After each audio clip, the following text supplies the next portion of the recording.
वडनगरी आरोग्यम news channel के सभी दर्शकों को नमस्कार और सहकार बदल आभार। आज हेल्थ अवेयरनेस के नए प्रोग्राम में बीपी के बारे में ही थोड़ा सा जानकारी देना चाहता हूं, क्योंकि ब्लड प्रेशर बहुत बड़ा एक साइलेंट किलर है और बहुत सारी बीमारियां इससे रिलेटेड है, जैसे स्ट्रोक है, हार्ट अटैक है, हेमरेज है, तो बहुत सारे, और इससे बहुत सारा मोर्टलिटी यानी मौतें पूरे वर्ल्ड में होती है।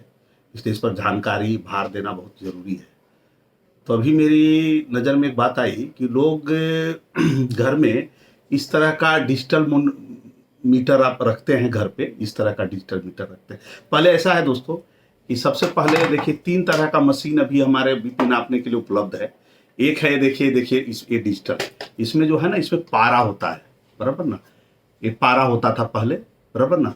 दूसरा है ये वाला जो आपके घर में भी उपलब्ध होगा, आजकल वो ईजी है। आजकल विदेश में जिनके लड़के रहते हैं या कहीं भी रहते हैं, जरा सा भी, खास के कोरोना के काल में, ये जो है इसको पहचान ही रहे होंगे, पल्स ऑक्सीमीटर और बीपी इंस्ट्रूमेंट, इन सबों का प्रचलन बढ़ गया है। अभी खास करके नौकरी पेशा वाले जो भी लोग हैं, सबके घरों में आजकल देख रहा हूँ मैं कि बीपी इंस्ट्रूमेंट सबके पास ही है, और उसके कारण बहुत सारी परेशानियां उन्होंने मोल ले रखा है जानकारी नहीं होने के कारण, इसलिए मेरे को इस पर आना पड़ा।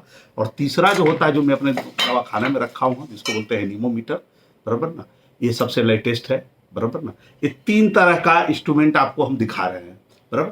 पहला जो सबसे, अभी तीनों में सबसे अच्छा कौन है, तो सबसे अच्छा है आपका ये वाला पारा वाला, जिसको स्फिग्मोमैनोमीटर बोलते हैं। बीपी नापने के लिए एक इंस्ट्रूमेंट का यूज करते हैं, दूसरा डिजिटल मैनोमीटर करते हैं, डिजिटल बीपी इंस्ट्रूमेंट का, तीसरा हम करते हैं एनीमोमीटर का, जो हमारे पास है। तो दोस्तों ऐसा है कि जो पारा वाला है, तो अभी क्या किया कि पूरे हेल्थ सोसाइटी ने पारा को ऑब्सोलीट कर दिया है। पारा को इसलिए ऑब्सोलीट कर दिया है कि पारा के साथ संभाल बहुत मुश्किल काम है, इसमें हेवी मेटल है, और एक बार अगर एक किसी गलती से एक्सपोजर हो जाए तो heavy metal poisoning, chronic kidney disease, ये सब होने की संभावना बढ़ जाती है। इसलिए देखेंगे कि आप जो थर्मामीटर है, थर्मामीटर भी डिजिटल थर्मामीटर आ गया आजकल। जो पारा वाला थर्मामीटर होता था, जिसको हाथ में रख के हम लोग देखते थे कितना ऊपर गया, वो सब हम लोगों ने भी निकाल दिया है, या उसको सरकार ने बैन कर दिया है, या उसको कम से कम सलाह देने की, रखने की सलाह दी गई है, बराबर ना। तभी फर्जियात तो नहीं किया है, लेकिन बहुत सारे हेल्थ अवेयरनेस में हम लोग का जो प्रोग्राम चलता है, CME continuous medical education programme, उन सब बात को बताया जाता है कि पैरामीटर न रखें। NABH जो बोलता है, national accreditation board of hospital, वो भी बोलता है कि आप जितना हो सके पैरामीटर के इंस्ट्रूमेंट आप कम से कम यूज करें। क्योंकि पारा का आप यूज करते हैं तो पूरे स्टाफ को ट्रेन करना पड़ता है कि पारा अगर एक्सपोज अगर हो जाए, मान ली बाय द वे कांच का होता है, टूट गया या किसी कारण से पारा निकल गया, तो बहुत सारे स्टाफ को पता नहीं होता उसको कैसे मैनेज करना है। तो बहुत बार एक्सीडेंटल एक्सपोजर होने के कारण मेजर हेल्थ हजार्ड्स स्टाफ के साथ हो जाता है। और दोस्तों स्टाफ आप जानते हैं कि पैरामेडिकल स्टाफ कितनी ट्रेनिंग के बाद, सख्त ट्रेनिंग के बाद वो ट्रेंड होते हैं, तो उनका लॉस, मेडिकल हेल्थ अभी जिस तरह से शॉर्टेज में चल रहा है, वहाँ हम सहन नहीं कर सकते इस चीज़ को। तो चूंकि मेरा हॉस्पिटल, मेरे NABH है, तो हमने इस जो पैरामीटर है इसको मैंने निकाल दिया है, ये यूज नहीं है, ये सिर्फ दिखाने के लिए आपको रखा गया है, सैंपल के रूप में, जस्ट लाइक समझिए कि इसको हमने म्यूजियम में रखा है, इसको मैं यूज नहीं करता हूँ।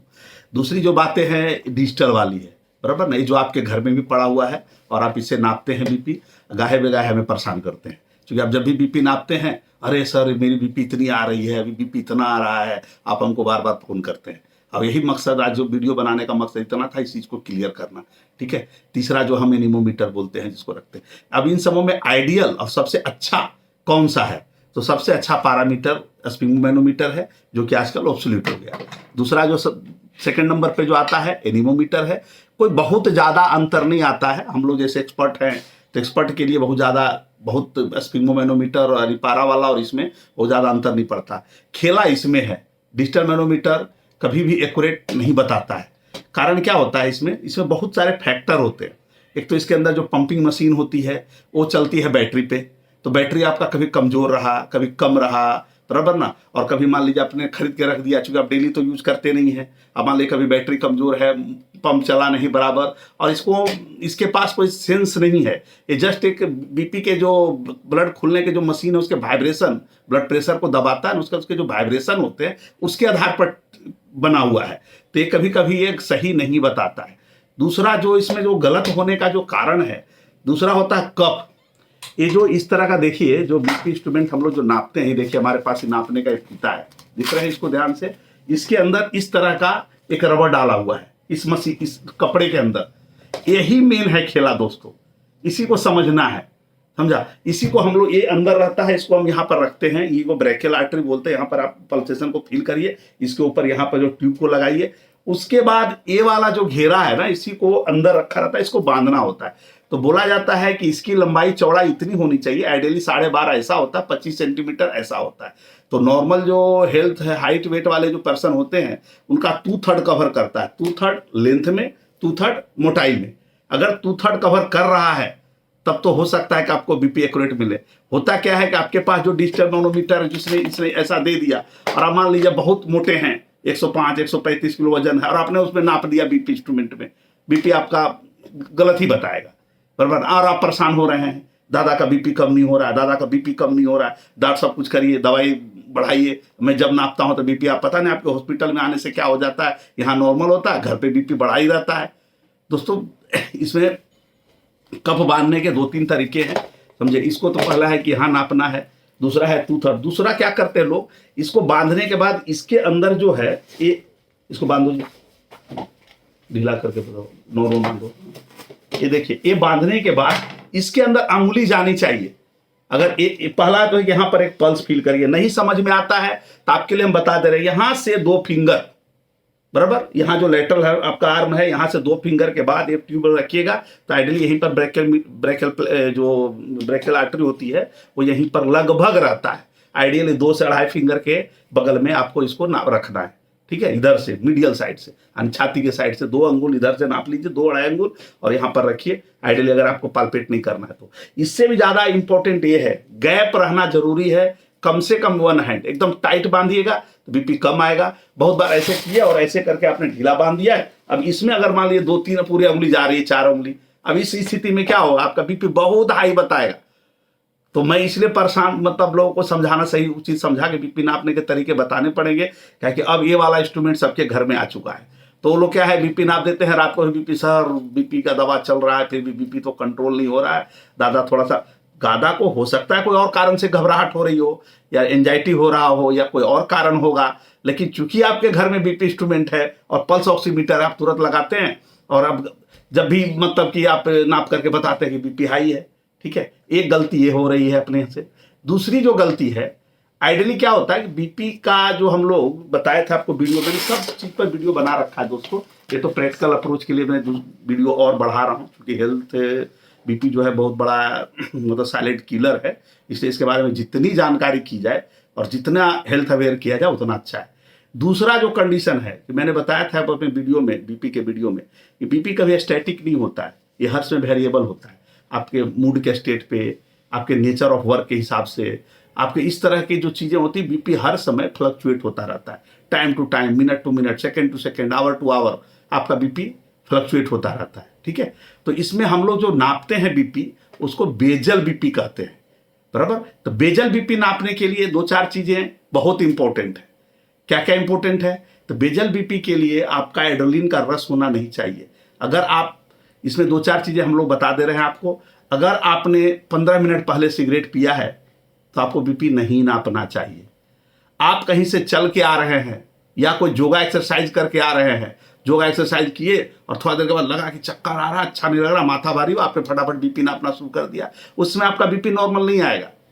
क्योंकि बेजल बीपी का मतलब होता है कि जब से कम एनर्जी खर्च करके जिस समय हमारा शरीर का मशीन चल रहा होगा, उस समय जो बीपी है, ब्लड प्रेशर, जो खून की नली के अंदर जो ब्लड घूम रहा है उसका जो प्रेशर है, वही आइडियल ब्लड प्रेशर है, बराबर ना। तो आपको हरी वरी में नहीं रहना है। आपको पेशाब लगा हुआ है तो पहले पेशाब कर लीजिए, उसके 5 मिनट के बाद पेशाब करिए। नहीं पेशाब रोक कर करके बैठे हुए हैं, पेशाब लगा हुआ है, पेशाब जाना, नाप दो ना जल्दी जल्दी, हमको पेशाब लगा हुआ है, पैखाना लगा हुआ है, और उस समय अगर आप बीपी नाप रहे हैं, इसका मतलब है कि आपका ब्लड प्रेशर गलत आएगा और ज्यादा आएगा। दूसरा है, अपर आपने एडेक्वेट स्लीप नहीं लिया है, बराबर ना। स्लीप पैटर्न इससे बहुत इंपॉर्टेंट है। एडेक्वेट स्लीप नहीं लिया है तो भी आपको बीपी नहीं नापना चाहिए। आइडियल बीपी आपको जब आप रेस्ट पोजीशन में हो, आप शांत रहें, बराबर ना, या आप सिगरेट नहीं पिया है, कोई अल्कोहल कंज्यूम नहीं किया है, आपने तुरंत खाना खा करके भी, खाना तुरंत खाए और आधे घंटे, खाना खाने के आधे घंटे के तक आपको बीपी नहीं नापना चाहिए। खाना खाने घंटे आधे पौना घंटा के बाद ही अपना बीपी नापे, तभी आपका बेजल बीपी पता चलेगा, बराबर ना। तब आप को टेंशन होना चाहिए। तो मैं इसलिए सब बता रहा हूँ कि ये सब गलतियां हो रही है। तो कफ बांधने का मिस्टेक हो रहा है लोगों को। दूसरा है कि डिजिटल बीपी इंस्ट्रूमेंट कभी उतना सही नहीं बताता है, बराबर ना। एक तो ये भी इसका आप एक ही बार कफ को नापिए और 3 बार दबाइए। तभी हम लोगों ने कुछ प्रैक्टिकल अप्रोच निकाला है कि आप एक ही जगह कफ को नाप के 3 बार आप उसको नापिए और तीनों का एवरेज निकालिए, तो हो सकता है कि कुछ डियर अबाउट आप आ पाए। लेकिन उसके लिए ये सब जो कंडीशन बोला वो जरूरी है। कप को आप देखिए कि कप का आपका कहीं बहुत मोटा आर्म है, आपका मोटा इतना हाथ है और आपने ये वाला कप नापा नॉर्मल हाइट वाली, क्योंकि उसके लिए अलग कप आता है। अगर मोटे आदमी है तो उनका कप अलग आता है, बराबर। पतले आदमी है तो भी कप अलग आता है। 2/3 कवरेज होना चाहिए, हाइट से, लेंथ से भी और मोटाई से भी, तभी वो काम आएगा। गैप एक होना चाहिए और बेजल कंडीशन होना चाहिए। बेजल कंडीशन मतलब मिनिमम एनर्जी पर आपका शरीर चल रहा हो। तो उसके लिए जो मैंने बोला, सिगरेट नहीं, अल्कोहल नहीं, मील नहीं, पेशाब नहीं लगा होना चाहिए, पैखाना नहीं लगा होना चाहिए, हरी वरी में नहीं होना चाहिए। चल के तुरंत आप आए, एक्सरसाइज करके आए, योगा करके आए और तुरंत आके बीपी नापिएगा, बीपी आपका गलत आएगा, बराबर ना। दूसरा एक कंडीशन इसलिए मैं आपको बता रहा हूं, एक हाई ब्लड प्रेशर और एक हाइपर टेंशन। फिर से मैं दोहरा रहा हूं, high blood pressure is different thing, hyper tension is different thing. दोनों को एक साथ मत मिलाइएगा। हाई ब्लड प्रेशर का मतलब हुआ है कि हो सकता है कि आपका सिंगल रीडिंग आपका ब्लड प्रेशर बढ़ा हुआ है, ठीक है, ये आपका हाई ब्लड प्रेशर हुआ। लेकिन अगर लगातार आपका हाई ब्लड प्रेशर बढ़ता है, क्रोनिक कंडीशन बोलते हैं, chronic stable high blood pressure आपका है, तो then labelled as a hypertension. तब हाइपरटेंशन के ड्रग, हाइपरटेंशन के प्रोटोकॉल, वो सब आप पर लागू होता है। एक रीडिंग आपने नाप लिया जल्दीबाजी में, अरे सर आपको मेरा बीपी तो 180/100 आ रहा है, फोन कर दिया आपने एक बार में रीडिंग करके बिना विदाउट बेजल कंडीशन कर। दूसरा है, इसको नापने के लिए जनरली हम लोग लेफ्ट हैंड का उपयोग करते हैं। किताब में ऐसा लिखता है कि लेफ्ट हैंड में करिए, ताकि राइट हैंड का बीपी जो है थोड़ा सा 5 to 10 mmHg सिस्टोलिक ज़्यादा होता है। डायस्टोलिक तो लगभग नॉर्मल होता है, सेम ही होगा, दोनों में 1-2 mmHg का अंतर रहा, नापने का तो अलग बात है। लेकिन सिस्टोलिक में अंतर रहता है, 10 mmHg तक का मैक्सिमम अंतर हो सकता है। तो चूंकि हमको लोअर कंडीशन वाला लेना है तो हम लोग लेफ्ट हैंड में नापते हैं। ये भी एक मिस्टेक हो रहा है लोगों का, मैं देख रहा हूँ कि लोग राइट हैंड में नाप रहे हैं, बेजल कंडीशन में नहीं नाप रहे हैं, कब बांधने नहीं ढंग से आ रहा है, बस ऐसे लिए दबा दिया, बैटरी चल रहा, ऑपरेट है नहीं ऑपरेट है, वो सब कंडीशनों के कारण बीपी आ रहा है। क्योंकि मैं ये सब चीज़ों से अभी फिलहाल पिछले 1 सालों से, कोरोना के बाद से बहुत ज़्यादा अवेयर हो रहा हूँ, इसलिए मेरे को लगा कि नहीं, इसके बारे में कुछ टिप्स आपको देना चाहिए, बराबर ना। तो ये एक चीज़ हो गई। दूसरी है कि अगर आप ये इंस्ट्रूमेंट का यूज कैसे करें आप, तो मैंने बताया कि आपको इस तरह से यूज करना है। दूसरा, अगर आपका बीपी हाई रहता है और आप मेरे पास आ गए, मैंने भी देखा कि नहीं आपका बीपी ज़्यादा है, 160 है, 170 है, 180 है, 180/100 है, तो एक रीडिंग पे ये हुआ हाई ब्लड प्रेशर, एक रीडिंग पे हम हाइपर टेंशन आपको है, ये लेवल नहीं कर पाते हैं। तब आपको बोलते हैं ठीक है, आपके पास अगर घर में मशीन है तो मैंने जो बेजल कंडीशन बता देता हूँ कि ये सब कर करके सुबह उठ करके चुपचाप 8 घंटा बढ़िया सोइए और सुबह उठ करके आप बीपी को नापिए। हो सकता है शाम को भी नापिए, ताकि हमको पता चले कि आपका स्ट्रेस से कितना रिलेटेड है, बराबर ना, कितना है। उसको रीडिंग को करिए, 1 सप्ताह 15 दिन तक आप उस रीडिंग को करिए। बार बार हम देख रहे हैं कि लगातार आपका हाई स्टेबल बीपी आ रहा है अपर साइड में, then you designated as a hypertension, तब आपका लेवल लगता है हाइपरटेंशन का, ठीक है। तो इसलिए इस मामले में इसको आप यूज कर सकते हैं। दूसरा है, कभी कभी क्या होता है कि एक हाइपरटेंशन के 2 कंडीशन होते हैं, एक होता है हाइपरटेंशन इमरजेंसी और एक होता है हाइपरटेंशन अर्जेंसी। ये मेडिकल डॉक्टरों के लिए भी है और आपके लिए खाली इतना जानना है कि अगर मान लीजिए हाइपरटेंशन इमरजेंसी है तो उसको घर पे फिर करते क्या है लोग, बीपी बढ़ा हुआ आया, बीपी की दवा चल रही है उनको पहले से, बराबर, थोड़ा सा बीपी बढ़ा, एक्सीलरेटेड हाइपरटेंशन उसको बोलते हैं। उससे भी अगर मान लीजिए इमरजेंसी आ गई, बराबर ना, सांस चढ़ने लगा पेशेंट को, या सेंसोरियम या धुंधला दिखने लगा पेशेंट को, या घबराहट होने लगा, बेचैनी होने लगी, छाती भारी हो गया, तो भी क्या करते हैं लोग कि बीपी की दवा चल रही है, तो रात बज गया, 11 बज गया, बीपी नापा, देखा थोड़ा ज़्यादा है, ये बीपी के कारण हो रहा होगा, तो बीपी की एक दवा उनको खिला देते हैं और छोड़ देते हैं। मालूम होता है सुबह सुबह तक निकालना उनको मुश्किल हो जाता है, सुबह में हार्ट अटैक आ चुका होता है, या तो लकवा मार गया होता है, या तो फिर किडनी जो है जोरों से ज़्यादा डैमेज हो चुका होता है, या आंख में कभी कभी रेटाइनल हेमरेज भी हो जाता है, कभी कभी सेरेब्रोवैस्कुलर एक्सीडेंट भी हो जाता है। तो अगर आप नाप रहे हैं तो ऐसा बोलता है किताब के, ट्रांजिएंट हाइपरटेंशन एक वर्ड होता है। ट्रांजिएंट हाइपरटेंशन, अगर आपको बीपी जनरली आपका 150, 160, 140, 130 रह रहा और अचानक आपको बीपी बढ़ा हुआ मिला किसी समय में 180/90 या 180/100, तो आपको थोड़ा सा अलार्मिंग साइन हम लोग जैसा है, हम लोग अलर्ट हो जाते हैं कि हो सकता है इसको हार्ट अटैक के आने के पहले का कंडीशन हो। क्योंकि ये सब ट्रांजिएंट हाइपरटेंशन 4 कंडीशनों में किताब लिखता है। ये तो बोलता है कि इसके लिए आप जरूर इवैल्यूएट कराइए, हो सकता है या उसको ऑब्जर्वेशन में रखिए, हो सकता है इनको हार्ट अटैक होने के चांसेज है, तो आप पीसीजी कराइए, ऑब्जर्वेशन में रखिए, बराबर। ट्रोपाई भी करा सकते हैं, बराबर। दूसरा कभी कभी बोलता है कि ये हो सकता है कि near threat like CBA, cerebrovascular accident होने के पहले बॉडी इस तरह से बिहेव करती है ताकि अगर क्लॉट कहीं पे जमा है ताकि प्रेशर से वो खुल जाए, बराबर ना। हार्ट अटैक में भी ऐसा ही है, क्लॉट आके जमा छोटा मोटा, लेकिन अभी आपको उतना ज़्यादा पेन नहीं हो रहा है क्योंकि पार्शियल ब्लॉक है। तो शरीर क्या करता है कि बॉडी का प्रेशर बढ़ा करके उसको खोलने की कोशिश करता है। तो प्रिवेंटिव मैकेनिज्म का रिफ्लेक्स भी हो सकता है। तो आपको हो सकता है तो हार्ट अटैक भी हो, अगर बीपी ज़्यादा रहता है तो डॉक्टर पास लाइए, उसको हार्ट अटैक के लिए मॉनिटर करिए, उसको सीबीए के लिए मॉनिटर करिए, एक्यूट इंटरमिटेंट पोरफायरिया बोलते हैं उसके लिए आप मॉनिटर करिए। या आपका बीपी पहले से खराब है या किडनी खराब है तो भी आपको ट्रांजिएंट हाइपरटेंशन कभी कभी आ सकता है। जब आप किडनी फेल्योर में जाएंगे, मेटाबॉलिक एसिडोसिस में जाएंगे, सांस चढ़ने के पहले ये सब कंडीशनें हो सकती है। बहुत बार होता है कि एक ही बार में बीपी इतना हाई चला गया और पहले से पता नहीं है, तो हो सकता है कि आपका किडनी भी खराब हो। तो मैंने बहुत सारे पेशेंट को देखा, बीपी देखा 200 है, क्रिएटिनिन कराया 4। तो ये सब चीज़ें भी इंपॉर्टेंट है। अगर आपके घर में ऐसा मशीन है और इस तरह से आ रहा है तो आप जरूर उसको डॉक्टर को दिखाइए। नहीं कि दवा का बहुत सारे दर्द का दवा, बीपी का दवा खा लिया, कोई दवा भी दादा का चल रहा है तो पोता को दे दिया, पोता का चल रहा है तो दादा को दे दिया, दादा का है तो बाप को दे दिया, बाप का है तो दादा को दे दिया। हाय बीपी बधी गई छेटले बधु थी, या बीपी बढ़ गया इसके कारण ही सब कुछ ये हो रहा है, बीपी इसके लिए क्या डॉक्टर के पास जाना है। दोस्तों ऐसी गलती ना करें, वरना क्या है कि बहुत बड़ी लापरवाही भी हो सकती है। दूसरा एक उत्सुकता भरा प्रश्न आया था लोगों के पास, मेरे पास ही एक लोग फोन किए थे कि 120/80 बीपी जो है कहाँ से, मतलब आप कैसे आप लोग समझते हैं कि 120/80 नॉर्मल है। तो बड़ा इंटेलिजेंट क्वेश्चन था, तो मैंने बोला कि इसके बारे में थोड़ा सा बता देता हूँ। दोस्तों ऐसा है कि 1948 के पहले बीपी इंस्ट्रूमेंट नापने का तो हम लोगों को 300-400 बरस से का अनुभव है, बराबर नहीं, हम लोग नापते थे, लेकिन एक आर्बिट्रेटरी लाइन हम लोगों ने नहीं खींच पाया था कि बीपी कितना होना चाहिए और कितना नॉर्मल है। तो दोस्तों इसके बारे में एक सबसे बड़ी स्टडी आई थी, फ्रेमिंघम स्टडी। फ्रेमिंघम की स्टडी में क्या हुआ था, 1948 से शुरू हुआ था और इसमें 5000 लोगों को इन्वॉल्व किया गया था, अलग अलग देशों से, अलग अलग कंट्रियों से। और उसमें उनको बुलाया गया था कि आप रेगुलर 3 दिन पे 4 दिन पे सप्ताह पर आइए, आप बीड़ी पी रहे हैं, सिगरेट पी रहे हैं, स्मोक कर रहे हैं, अल्कोहल है, आपका क्या हैबिट है, क्या नेचर है, उससे कोई लेना देना नहीं है, लेकिन आप रेगुलर बीपी ना पाइए। और उनको 20 साल तक ऑब्जर्वेशन में रखा गया, यानी 1948 से लेकर 1968 तक।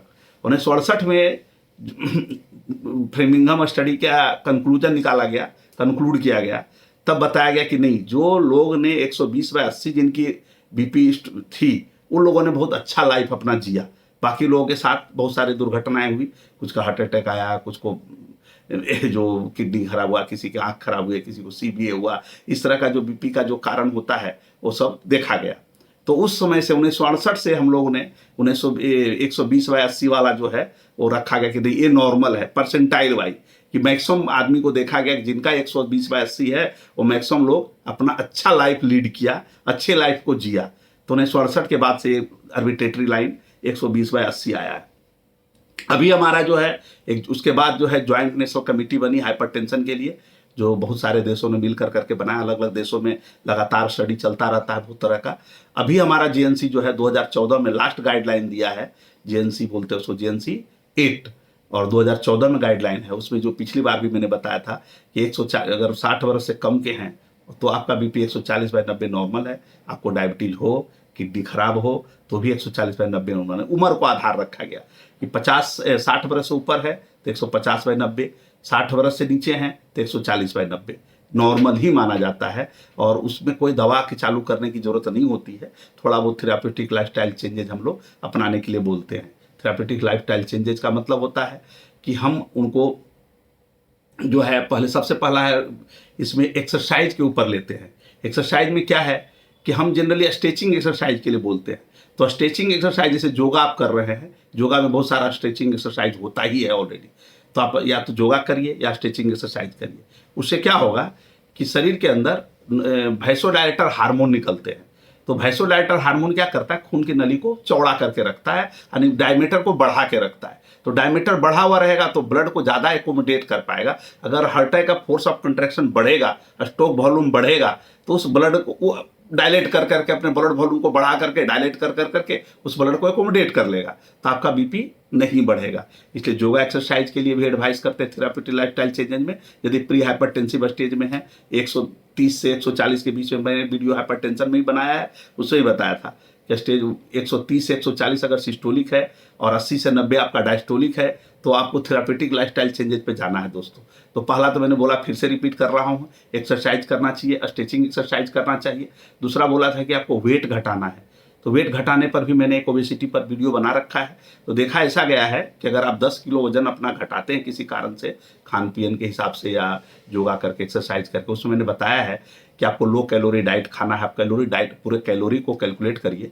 आप लो कैलोरी डाइट हम 800-900 बोलते हैं। जनरली अगर आपको डाइट घटाना है तो आपको 1200 से 1000 के बीच में ही खाना पड़ेगा। नॉर्मल रखना है तो 1500 कैलोरी, वजन बढ़ाना है तो 15 कैलोरी से ज़्यादा। जनरली ऐसा फार्मूला है, लेकिन सबके बॉडी के लिए नहीं है सबको।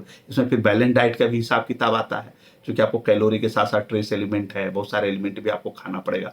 विटामिन D3 है, कैल्शियम है, जिंक है, कॉपर है, मोलिब्डेनम है, ये सब चीज़ों भी शरीर के ट्रेस एलिमेंट है, सेलेनियम है, सबका भी जरूरत पड़ेगा। वाटर को भी बैलेंस करके रखना पड़ेगा। तो ये आपके डाइटिशियन जो होते हैं सब सलाह निकालते हैं। तो इसको बैलेंस डाइट के हिसाब से आप घटाइए। इसमें 60% रोल जो है एक्सरसाइज का होता है, 40% जो सॉरी हाँ 60% डाइट से करना होता है, और 40% आपको जो कैलोरी कम करना होता है वो एक्सरसाइज से करना होता है। प्योर एक्सरसाइज पे नहीं जाना है, 60-40 का रेशियो रखना है, और रख कर करके अपने वजन को घटा सकते हैं। अगर आपने 10 किलो वजन घटा लिया तो देखा जाता है कि 20 mm सिस्टोलिक, यानी आप 140 पे है तो आप 120 पे आ सकते हैं। ये आपका डाइट का और वेट का खेला है। दूसरा, हम लोग साल्ट को भी रिस्ट्रिक्ट कराते हैं। तो देखिए, जितना भी नेचुरल फूड है उन सबों में नॉर्मल साल्ट तो रहता ही है। साल्ट का कंसेप्ट था नहीं पहले, साल्ट तो बाद में आया है चलन में।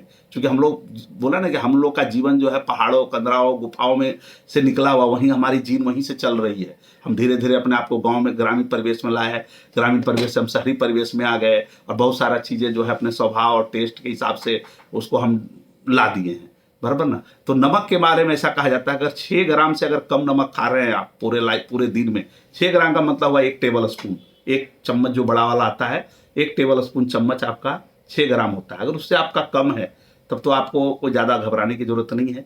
अगर 6 ग्राम से ज़्यादा खा रहे हैं तो उसको रिस्ट्रिक्ट करने की जरूरत है। लेकिन इस पर फिर भी मैं एक भार दे रहा हूँ, इसमें 2 तरह के दर्दी होते हैं, एक साल्ट रिस्पॉन्डर, एक साल्ट नॉन रिस्पॉन्डर। एक को होता है कि साल्ट खाते के साथ ही बीपी बढ़ जाता है, एक को देखा जाता है 20-20 ग्राम भी साल्ट खा रहा है। क्योंकि ऐसे बहुत सारे कंट्री हैं जो साल्ट खाते ही नहीं, फिर भी वहाँ हाइपरटेंशन पाया जाता है।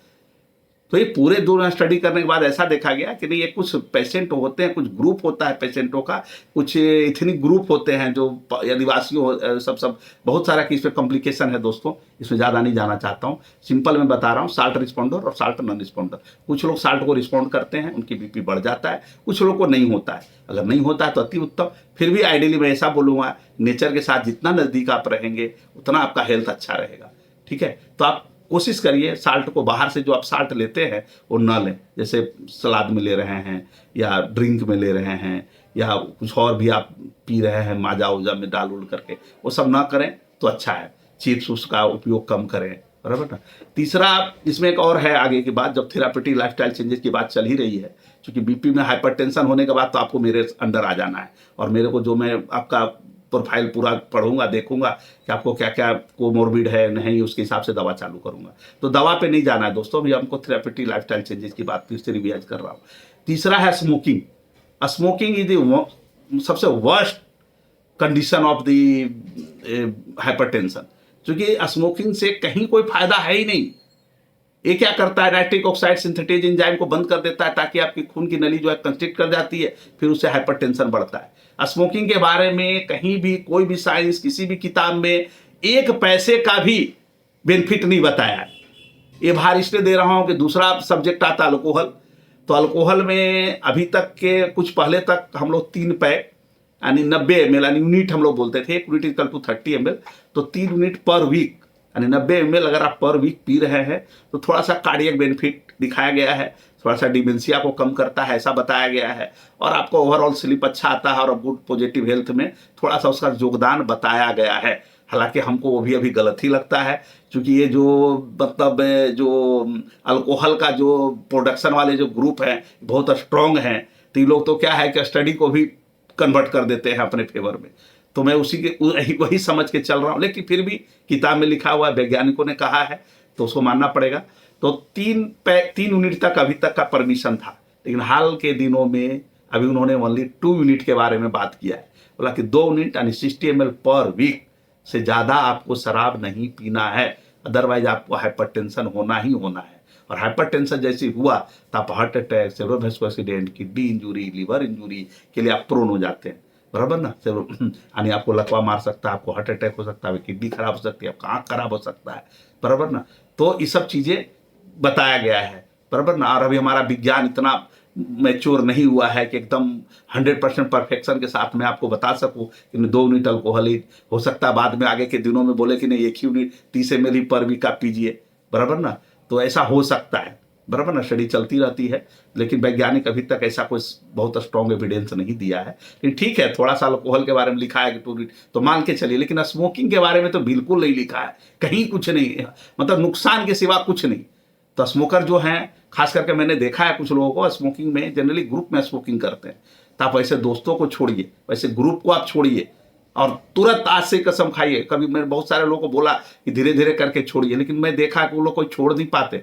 5 पी रहे हैं तो 3 करो, 3 नहीं तो 2 करो, 1 करो, कुछ नहीं होता दोस्तों। जब तक आप मनोबल को मजबूत नहीं करिएगा, जब तक अपने आप को स्ट्रांग नहीं करिए कि this is dangerous for me, for dangerous for family, dangerous for nation, इसको नहीं करना है, मतलब नहीं करना है। जब तक आप अपने संकल्प नहीं लेंगे, जब तक आपको उसमें कुछ छोड़ने का कोई रास्ता नहीं है। कम कर करके मैंने बहुत सारे 10 साल के प्रैक्टिस में बहुत सारे लोगों को समझाया, लेकिन किसी में कुछ रिजल्ट हमको मिला नहीं। अल्टीमेटली 1-2 लोगों ने जो छोड़े हैं, मेरे मित्र ने भी छोड़ा है, वो अपनी संकल्प शक्ति से ही छोड़ा है। इसलिए संकल्प लीजिए, और हो सके आपके कुछ मित्र हो, फ्रेंड सर्किल हो, जिसमें आपके जाने के बाद आपको नहीं नहीं पी लो, इससे क्या होता है, उससे क्या होता है, तो उस ग्रुप को ही छोड़ दीजिए, उस फ्रेंड सर्किल में न जाइए, उससे बहाना बना लीजिए, बराबर ना। मैं बिजी हूं, मैं काम में हूं, फलना में हूं, चिल्ला में हूं, और उसको छोड़िए। प्लीज मेहरबानी करके स्मोकिंग को अवॉइड करिए। तीसरा जो पिछली बार भी बोला था, स्ट्रेस। दोस्तों ऐसा है कि स्ट्रेस वाले लाइफ तो आपको फ्री रखनी पड़ेगी। मैं बहुत सारे लोगों को देखता हूं, बहुत बड़े महापुरुष भी बने, मैं उनकी जीवनी को देखा भी है, पढ़ा भी है, सुना भी है, समझा भी है। जितने बड़े बड़े लोग हैं वो सफल हैं तो किसी कारण से सफल हैं, वो स्ट्रेस मैनेज करके ही सफल है। अगर कोई काम आपको करने में मजा आ रहा है, या वो आपका प्रोफेशन आपको मजा दे रहा है, आप उसको एंजॉय कर रहे हैं, तभी उस काम को करिए और स्ट्रेस फ्री लाइफ जरूर जिए। ऐसा कोई काम ना करें, ऐसा कोई लीडिंग का काम हो या कोई और भी काम हो या कोई प्रोफेशन हो जिसमें आपको स्ट्रेस हो रहा हो, तब जितना हो सके उतना जल्दी वर्क को आप चेंज करिए, क्योंकि स्ट्रेस फ्री लाइफ बहुत जरूरी है। स्ट्रेस पर भी मैंने वीडियो बना रखा है, उसको पहचानने के तरीके। तो स्ट्रेस लाइफ। दूसरा, मैंने हाइपरटेंशन में जो बहुत बार मैं छूट जा रहा है हमसे बार बार, इस बार मैंने सोचा इस पर भी थोड़ा सा बोल दूं, ये है आपका स्लीप पैटर्न। तो स्लीप के बारे में 8 घंटा सोना बहुत जरूरी है। 8 घंटा आप जरूर सोइए, और इसके लिए थोड़ा सा टिप्स दे रहा हूं। अगर आप ये सोच रहे हैं कि मेरे को 11 बजे सोना है और 10 बजे मैं टीवी बंद करूंगा, 11 बजे सो जाऊंगा, ये नहीं हो पाएगा दोस्तों। कम से कम ऐसा विज्ञान लिख रहा है, मैंने भी स्लीप की एक बुक भी लाई है, उसमें भी इस तरह का एडवाइस दिया गया है। मैंने पढ़ा उसको, बीटा अल्फा थीटा डेल्टा, तो उसमें यही दिखा कि 3 घंटा तुमको कम से कम पहले टीवी को बंद करना पड़ेगा, मोबाइल को बंद करना पड़ेगा, और उस तरह का माहौल बनाना पड़ेगा, और रूम को पूरा डार्क रखिए। जितना डार्क रखिएगा रूम को, उतना मेलाटोनिन हार्मोन जो है आपका निकलेगा, और वो मेलाटोनिन हार्मोन ही आपका स्लीप हार्मोन है। उससे आपको रेस्ट मिलेगा, एनर्जी स्टोर होगा। तो सोने के लिए भी एक तरह का माहौल बनाना पड़ता है। तकिया मुलायम रखिए, गादला मुलायम रखिए, और सोने के लिए आप दिमाग को सही, पैर हाथ भी धो के, आप ठंडे हाथ पैर से धो करके भी सोना भी एक काम है, इसको प्रायोरिटी दीजिए। ये नहीं कि इधर टीवी देखते देखते मोबाइल बंद किए और 10:30 बजे और 11 बजे बीच में आपको 12 क्या 1-1:30 बज जाएगा आपको सोते सोते। और खाना भी कम से कम 2 घंटा पहले आपको खा लेना है। अगर 8 बजे खा रहे हैं तो ही आप 10-10:30 बजे सो पाएंगे। खाना 10 बजे खाए और 11 बजे सोने जाएंगे, आपको नींद नहीं आएगी, क्वालिटी ऑफ स्लीप नहीं आएगा। तो ये सभी बताया गया कि खाना कम से कम 2-2.5 घंटा पहले खत्म करिए खाना, और टीवी को भी 2.5-3 घंटा पहले बंद करिए, 2.5 घंटा मोबाइल। और ये बहुत लोगों को देखता हूँ टीवी खड़े खड़े देख रहे हैं मोबाइल, बराबर ना। बहुत सारे लोग मोबाइल देखते देखते अचानक बंद किया और सोए, तो आप सो नहीं पाते। 2-3 घंटा आप ऐसे इधर उधर करते रहते हैं। मालूम 12 बजे आपने बंद किया, 1-1:30-2 बजे तक नींद आई, 5-6 बजे आप उठ गए, आपका नींद की quality of sleep only 4 hour. जबकि ऐसा किताब लिखता है 6 से 8 मिनिमम 6 मैक्सिमम 8, इससे ज़्यादा भी सोने का सलाह नहीं दिया गया है।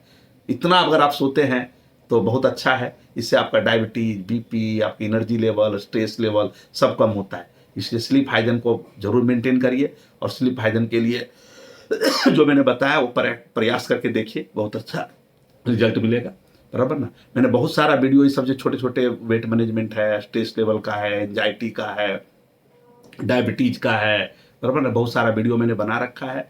आप मेरे चैनल को बड़े नगरी डेली कर करके आप उसके यूट्यूब पे जाइएगा तो आपको मिल जाएगा। उस सप्ताह की है, हर बार का पिछले का वीडियो आप देखिए, उसको बहुत सारा जानकारी मैंने छोटे छोटे अथी में दे रखा है मैंने, ठीक है। चलिए, बहुत बहुत धन्यवाद आपको।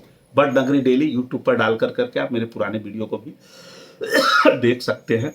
और फिर भी मेरे से बहुत सारा सलाह इस बार भी आया था, उसको मैंने सोचा इसे स्टडी में लूँ। अगली बार नए टॉपिक के साथ फिर से हाजिर होऊंगा। बहुत बहुत धन्यवाद।